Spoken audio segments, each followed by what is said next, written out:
What's going on, YouTube? It's the Green Shiz. I got a whole lot of stuff going on in my head. I want to get it out to you. I want to keep you informed. I want you to be the most informed people possible, my followers, just so you don't make a terrible decision buying or investing in something that isn't you, if you know what I mean. There's tons of different things out there, but the main topic of discussion today is NFTs. Are they good? Are they bad? Are the people pumping them bad, intentionally bad?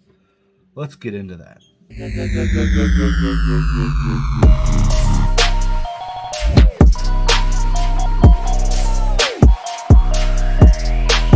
NFTs, do you know what they are? They are non fungible tokens. A fungible token is cash.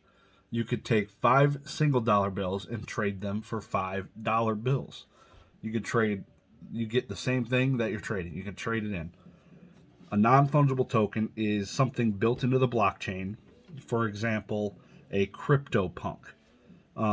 They're built into the blockchain, and they're exchanged via currency, and they're not assigned a value. They get value similar to collectibles, being scarce, rare. You get extra something for buying these, but basically they can hold a value of 10x Ethereum or 10x Bitcoin for this one item. And it essentially holds that value. It can be traded for other non fungible tokens. It can be traded just straight up for currency, the cryptocurrencies. So they're basically trading cards on the blockchain that have a value attached to them digitally. Now, that being said, hopefully that's a good enough explanation for you to understand kind of what they are. They are related to collectibles. Our good friend Carl Jobst made this awesome video, just kind of putting it out there. I'm not saying that everything he said and everything people responded to is true, but it's good to get it out there, air out the dirty laundry. Obviously, the market's still doing well because those things are rare. But I kind of wanted to get into that a little bit. It's related, and I'm curious as to why people that are pumping collectibles, NFTs, are not treated the same way that Dennis is, simply because he owns Wada Games. So, Gary Vaynerchuk, is one of the top tier collectible buy, sell, garage sailing guys, built from the bottom. Now he's here. Much respect. I followed him subscribed to him on YouTube for some time. And recently unsubscribed. It was probably in the last year. Nothing against his content. I'm just not a big fan of shorts, and I noticed he was pumping a lot of those, and I was clogging up my feed. So that happened. Just want a little backstory on my relationship to Gary. I'm a big fan. Like I said, I grew up watching him and his success and seeing where he's come. But just the way Dennis was treated at WADA for what he did, obviously he's doing anything he could to grow his company. He is WADA Games, and he went to Pawn Stars, and was basically trying to pump that up. And I would do anything I could ever do if I had a company to make that thing grow. So good for him. He did what he did. He went on Pawn Stars. If he didn't mention a price and he just said, this is rare, you don't see many of these, because the game is not his, technically. The game, he just sold the encapsulation, right? But then when you assign a price, it's a little shady. So it seems like you're pumping the market. Slide over to NFTs. NFTs, they're not treated the same. Our good friends, the Bored Ape, I believe it is the Bored Ape Yacht Club, BAYC. I was just mixing up with something else in my head. The Bored Ape Yacht Club was introduced in April 2021. There, they released 10,000 NFTs, each one different from the other. 10,000 of them. Only 5 months ago ish. 5 months ago, these came out. So NFTs have been around for a handful of years. I think it was 2017 ish is when they first started coming out. So some of those older ones cost more money because there was a limited quantity, blah, blah, blah. Again, relationship to collectibles, rarity, scarcity, all that. Well, fast forward to 2021, the Bored Ape Yacht Club, they call it, 10,000 units. So there's 10,000 different items that came out back in April. Today, a collection of 101 of these sold at auction for $24 million United States, USD. On the Bored Ape Yacht Club Twitter, they pump it to the sky. Exhibit A. This would be lit on fire if this was ever a WADA, a PSA. I know I look back at all of WADA's Instagram posts. They don't do Twitter, which I thought was strange. But WADA is not doing any big pumps. Hey, this sold for $2.4 million. And maybe if they did in the past, they deleted it. But I went back just a handful of posts and didn't see anything glaring, like just big font, like pumping it to the moon, like this sale happened, it's huge. It's more of just showcasing some of the things they graded. So I thought it was very interesting that the NFT company, when they see that their NFTs sold for 24 million, they're like, to the moon. Wow, that is extraordinarily strange. And like I said, there is no way that would ever fly if it was a company and they're pumping their stuff. So I don't get how they can just do that. And it's getting away under the radar. Nobody cares. People with them are making millions of dollars. Who cares? Let's keep rolling. Roll Tide. I hate Roll Tide. Go Blue.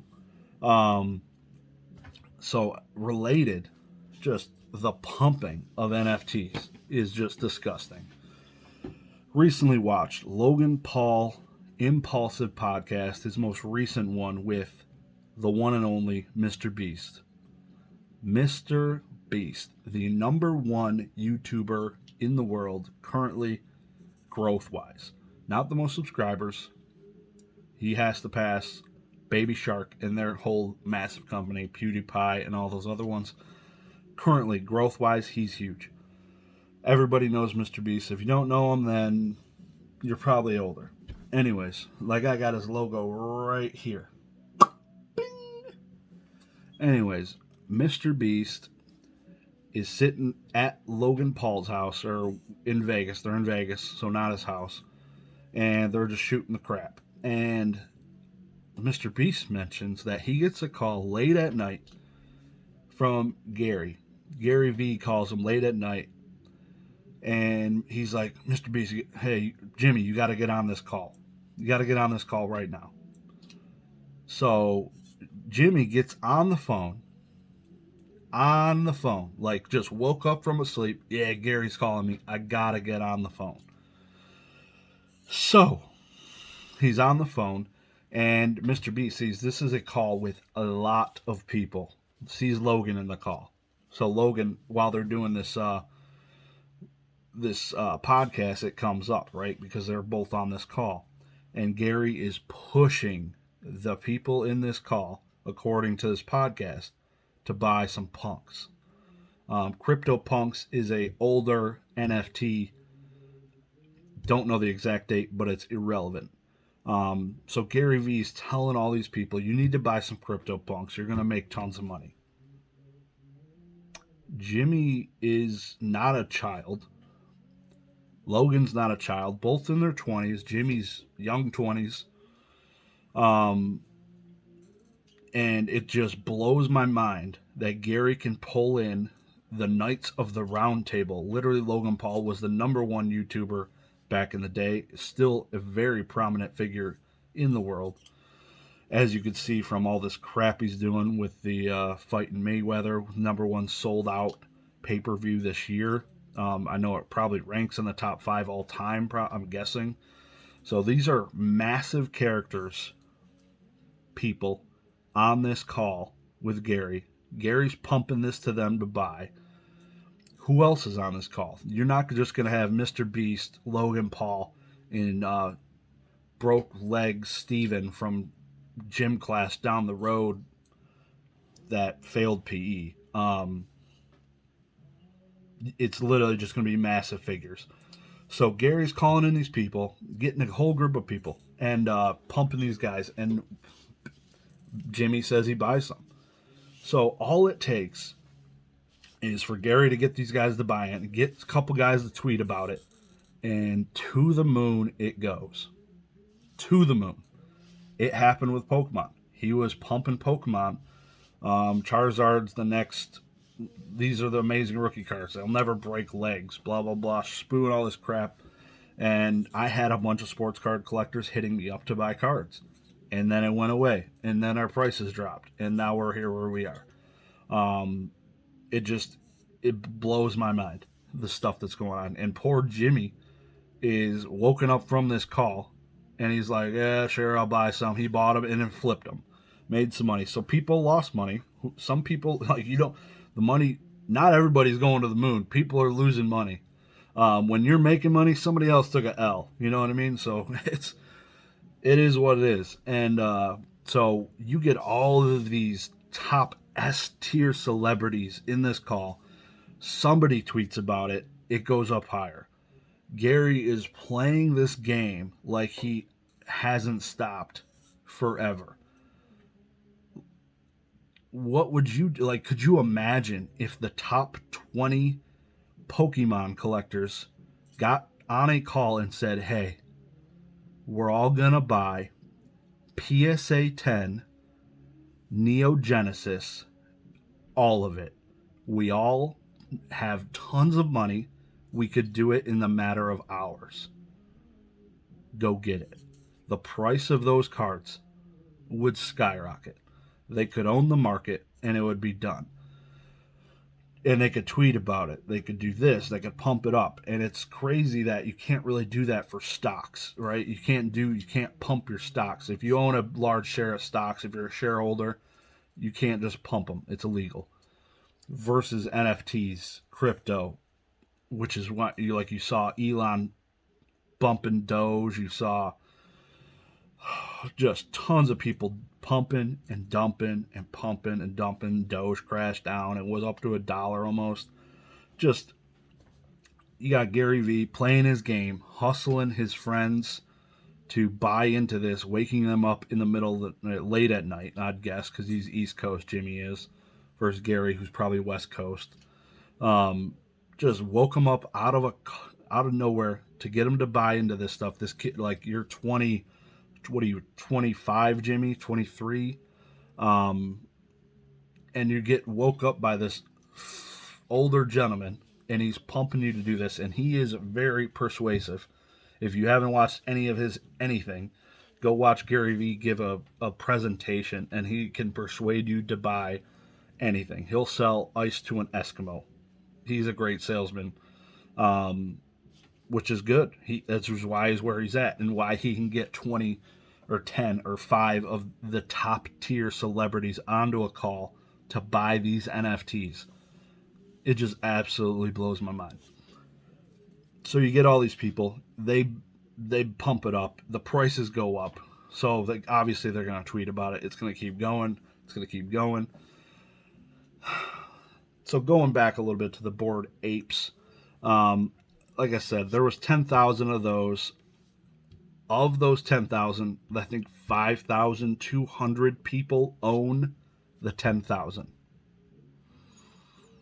So on average, each person owns about 2. Just taking averages. Obviously, one person now owns 101 of them because they won it for $24 million today. it is a strange, strange game. The pump and dump, 5,000 people own those cryptos, the NFTs.